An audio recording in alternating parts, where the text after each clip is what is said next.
Let Me Bend Your Ear podcast. My name is Frank and I am the host of the show. I discuss and review movies new and old. You can watch the show on YouTube and Facebook under the Let Me Bend Your Ear podcast. You can listen wherever you get your podcast. Please rate and review the show on the platform you listen to or watch the show on. You can email the show at bendyourearpodcast@gmail.com. Please visit the podcast website at letmebendYourEar.com. All episodes are available there. On this episode, I'm going to review the 1981 film Thief. So I'm very excited to review and discuss this movie. So Thief was the first film written and directed by Michael Mann.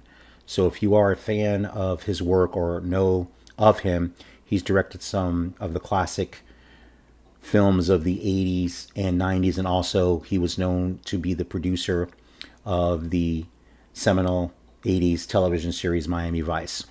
So if you know his work, he's a visual stylist. A kind of specialty is in the crime genre, but he's done other genres as well. I've reviewed on this particular podcast, I reviewed his latest film Ferrari, which came out late last year with Adam Driver. So you can check that out in the back catalog. And I also reviewed one of my favorite films of his, the 1986 film Manhunter. So you can look up those two episodes of the podcast and you can listen to those reviews of his previous works. Now, of course, he's directed quite a few other movies. Of course, the 1995 classic crime caper Heat with De Niro and Pacino. Also, Last of the Mohicans, The Insider. So he's directed a bunch of different films and all compelling, all great to watch.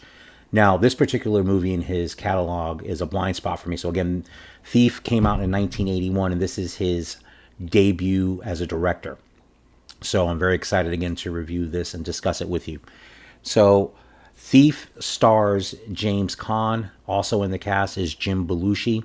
And Jim Belushi is interesting. He's had an interesting career. Obviously, the younger brother of John Belushi. And I remember through the 80s, he started in this movie, or, straight dramatic role. And he had a string of either action films or dramatic roles as well as comedies. I was thinking of The Principal, which is a fun movie, fun 80s movie to watch with him and Louis Gossett Jr. He was also in Red Heat, teaming him up with Arnold Schwarzenegger. Another just fun kind of 80s popcorn movie. But his career has been interesting, and then, of course, he ended up on Saturday Night Live like his brother did. But also in the cast is Tuesday Weld and Robert Prosky are the main players in this movie. So I'll get more into the performances because there's a couple of performances and one little fun tidbit that I'm going to let you know that I found out in watching the movie, which I thought was kind of cool as it relates to Michael Mann and his other movies.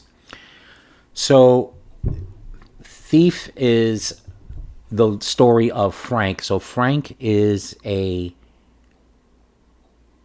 person that was incarcerated for being a thief. So he was incarcerated in the Joliet prison, which is a famous prison that you know of that's set in Chicago. So after his release from prison, he kind of sets himself up a new life. So as the film opens, Frank actually has two businesses that he's running. He's running a bar and he's running a car dealership.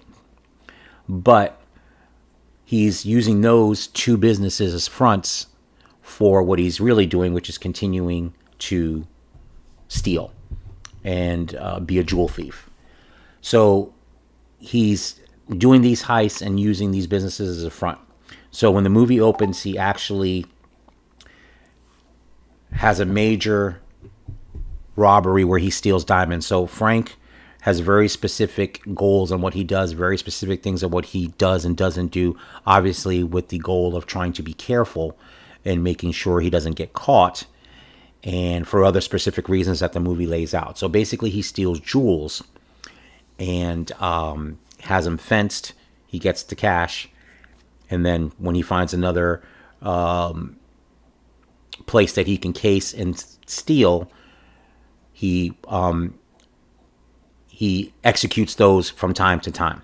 So he's been doing this for quite a long time. The movie points out he's been out of jail for about 11 years, so he's set up his life pretty well.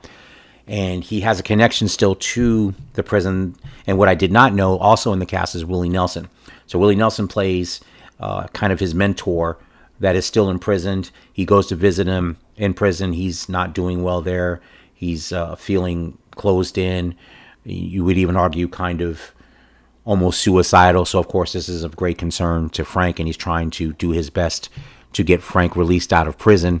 Or, excuse me, not to get Frank, to get his mentor, Okla, played by Willie Nelson, out of prison.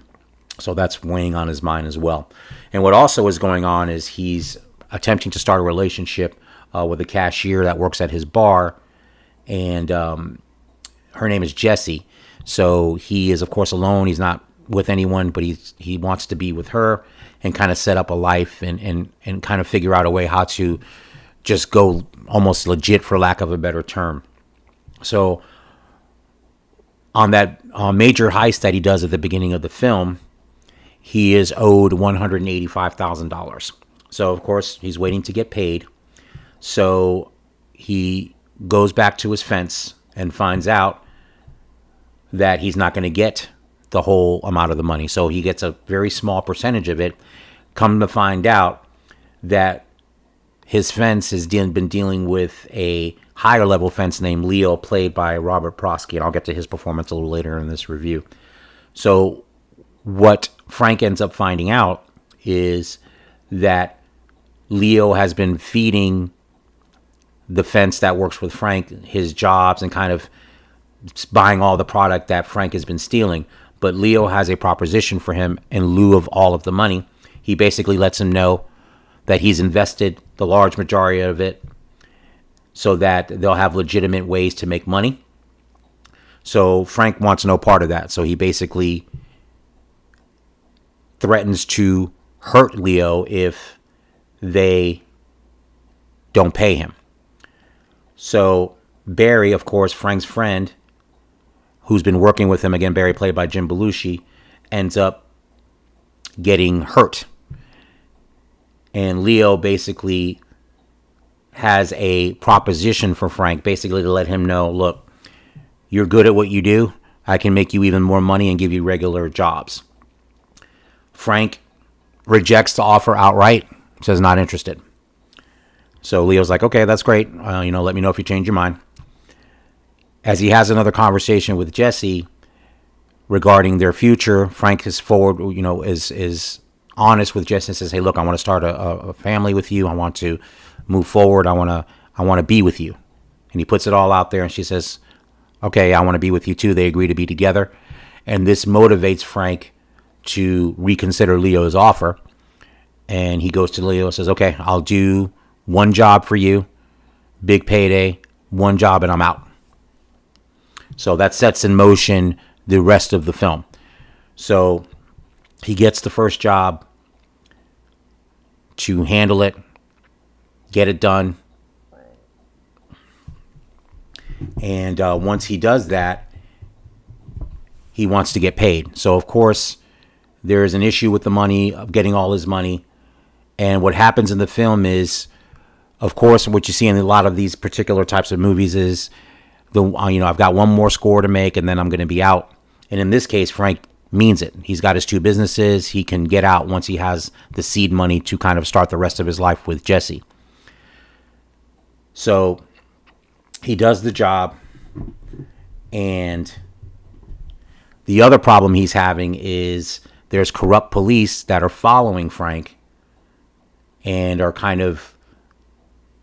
they know what he's doing, but they can't really prove it enough to arrest him. So they kind of try to shake him down to take some of the money. He basically says, get out of here. You have no proof.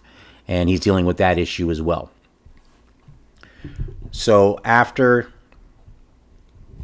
he does the big score, so which in this film, one of the highlights of this movie is the score that he does that Leo assigns him to. There's a great safe cracking scene, getting in the building, coordinating it with Barry. That scene is one of the best scenes in the movie. It's just an excellent, if you love heist movies, you always like that part when they're stealing, going and getting into the safe, getting into the vault, whatever they're trying to do. And in this movie is no exception.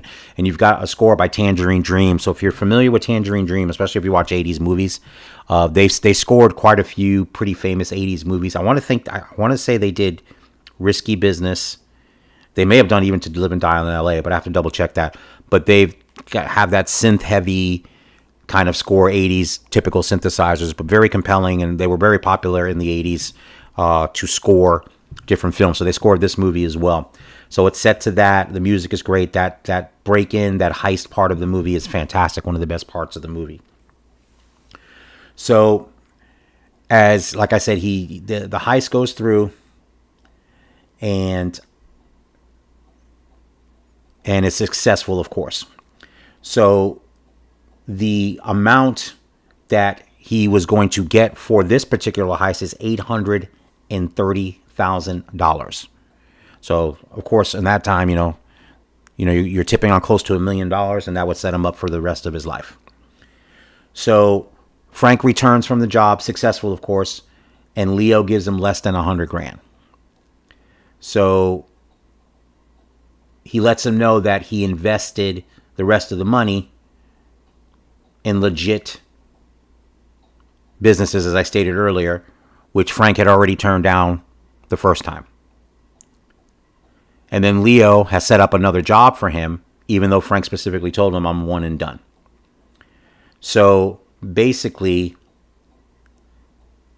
he makes the demand again, I want my money in 24 hours.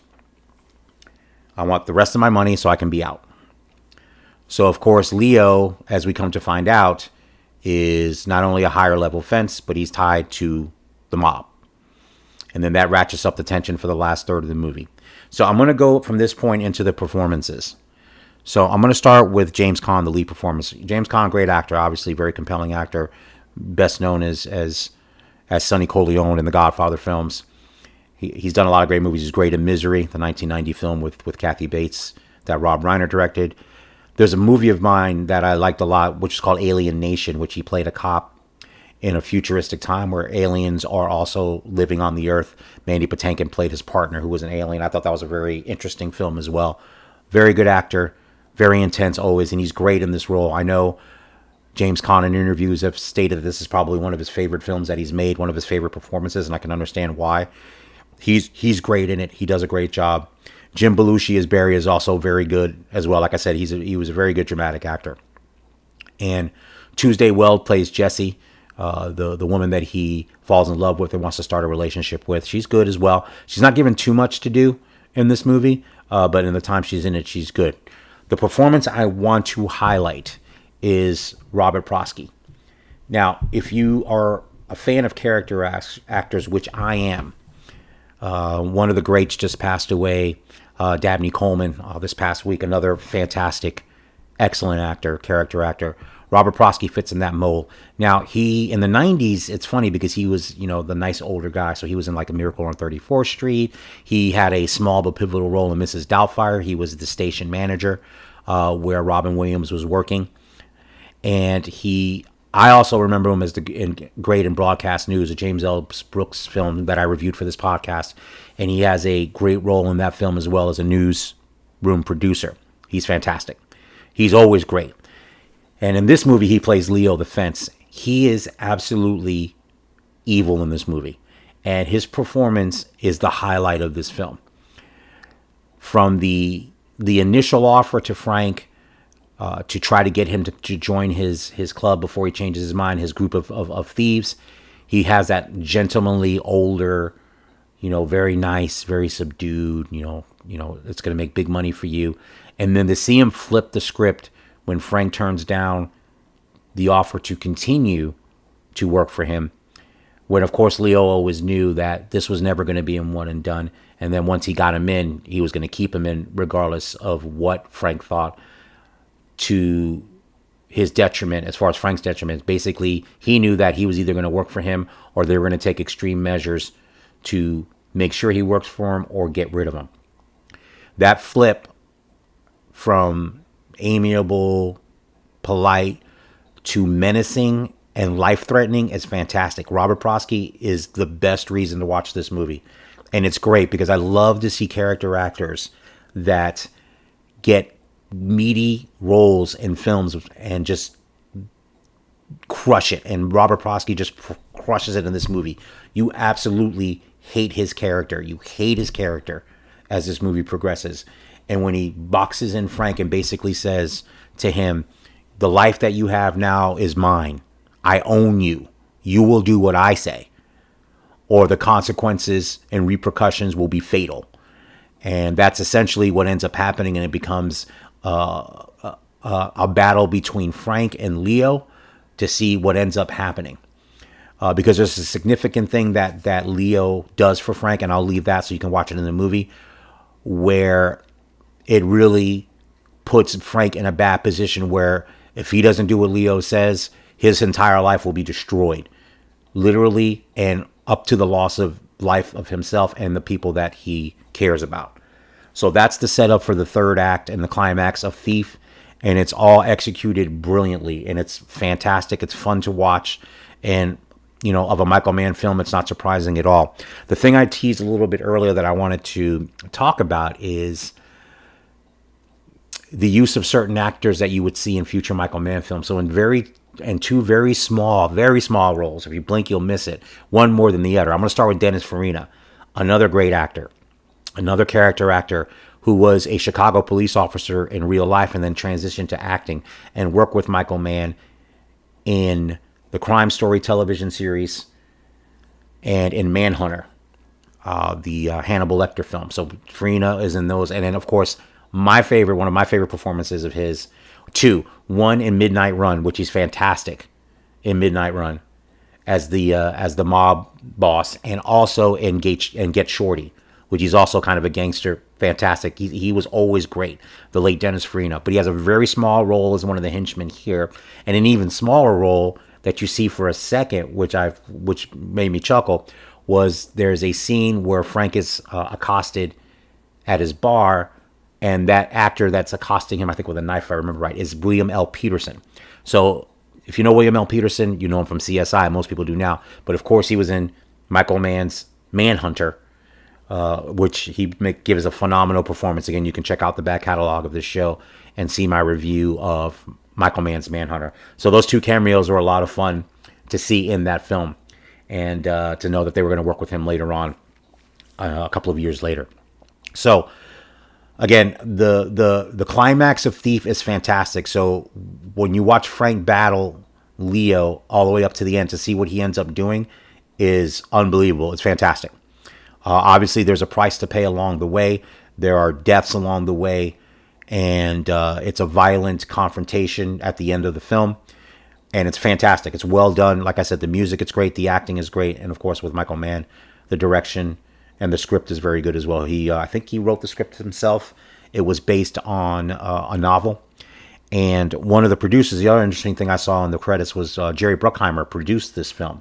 So I think this is early in his career. I think Bruckheimer started in the late 70s. So I don't know how far into his producing career this particular film went, but I was surprised to see him in the credits there. So he produced the film, I think, along with James Caan's brother, produced this movie as well. So again, as I stated earlier, James Caan describes this film as one of his favorites and one of his favorite performances. And again, I understand why. It's a highly entertaining film. It's like I said, if you like, it's basically a combination heist film, drama, thriller, all rolled into one. And again, I can't say enough about Robert Prosky's performance as Leo. Like I said, that is the reason to watch this movie. He is, like I said, he's fantastic. He gives a great performance. You hate his character, which is exactly the point. And you want to see him get beaten, and hope he does as you watch the movie. It's just a great performance. Like I said, I'll always, when I see them, always highlight great character actors doing great work and great movies. And again, with Prosky, when he's in any movie, it makes the movie better. And that's the greatest compliment I can give any character actor. When you see them, even if they're in the movie for 5 minutes or 50 minutes or however long or short their time is in the movie, their impact always makes a movie better. It makes a bad movie mediocre, a mediocre movie good, and a good movie great. That's what great character actors do. So I have no problem hyping up Robert Prosky in Thief, because like I said, that is the main reason to watch this movie, to watch a great actor give a great performance in a supporting role. It's fantastic. And again, like I said, James Caan's fantastic. The heist sequences in the film are good. Like I said, the music by Tangerine Dream is very good as well. But yeah, it was a highly entertaining film. I loved watching it. I can't wait to watch it again. And I'm glad I finally got this off my watch list of Michael Mann films that I have not had a chance to do. Like I said, I've known about Thief for a long time, and it's just one of those movies I've never gotten around to watching. And there's quite a few movies on that list, a lot from directors that I am big fans of. So again, I'm glad to have checked this one off my list. And Thief 1981, directed by Michael Mann, I'm going to go ahead and give it 4 stars out of 5. So on that scale, it's definitely a movie I would watch again. I enjoyed it very much. It was fantastic, like I said, to see early work of Michael Mann, to see the things that he would do later on, kind of set up in this movie as well. A great crime drama, kind of dealing with that underground world of criminals and how they operate. And again, just to, happily be repetitive, a great Robert Prosky supporting performance is number one reason to check out this movie. So again, I'm going to give I'm going to give Thief 4 stars out of 5. I will review Heat at some point for the podcast. So again, Heat starring, I just did it again. Thief starring James Caan, Jim Belushi, Willie Nelson, Tuesday Weld, and Robert Prosky. I'm giving 4 stars out of 5.